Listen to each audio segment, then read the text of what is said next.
So let us proceed a little bit further. H of z, if I want to find out system function of moving average filter, all I have to do is take z transform on both the side. Y of z will be equal to 1 upon m plus 1. X of n minus k will have the z transform. I'm saying that taking z transform on both the sides. Y of z is equal to 1 upon m plus 1 into summation k will be from 0 to m. X of n minus k will have the z transform z raised to minus k into x of z.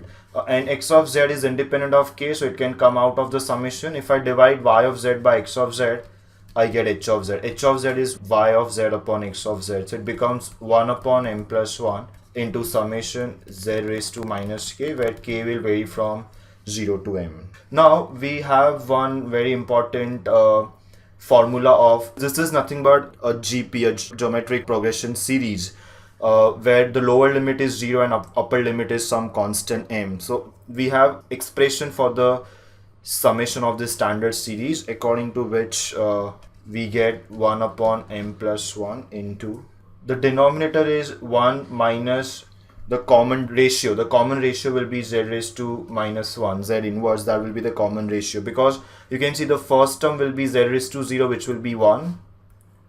The second term will be z inverse. The third term will be z raised to minus 2, and so on. The last term will be z raised to minus m.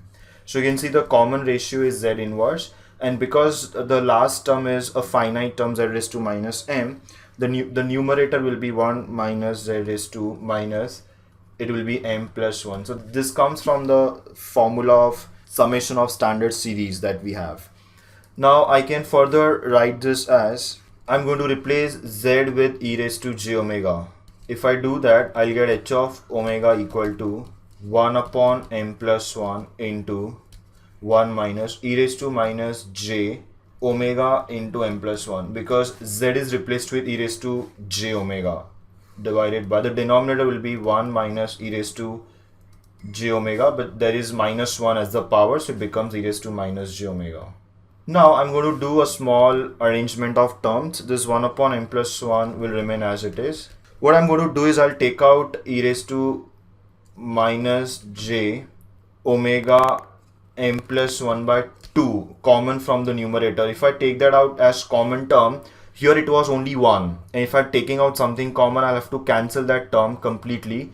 To cancel it completely, I'll have to consider e raised to j omega m plus 1 by 2. So now if I multiply these two terms, I'll get 1 back. Minus, if I take out m plus 1 by 2 outside, I will be left out with m plus 1 by 2. So e raised to minus j omega m plus 1 by 2. Similarly, I do this in the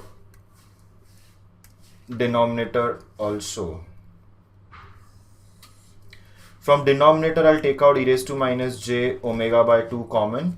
So first term was 1, so I'll get e raised to plus j omega by 2 minus omega by 2 is outside, so I'll be left out with e raised to minus j omega by 2. You can verify, I request everyone to verify. If I multiply this outside terms with every term inside the brackets, I'll get back the previous step. And now we will write down one final expression. Therefore, h of omega becomes 1 upon m plus 1 remains. I'll first simplify this exponential terms which are there outside. This e raised to minus j omega by 2 will go in the numerator. It will become e raised to plus j omega by 2. You already have omega by 2 here in the form of this half into omega. So half into omega, and this half omega will cancel out, and I'll be left out with e raised to minus j omega m by 2. And inside these brackets, let's see what are we going to get. I'm going to apply the formula e raised to j theta minus e raised to minus j theta upon 2j is sine theta. There is no 2j here, so e raised to j theta minus e raised to minus j theta will be 2j into sine theta.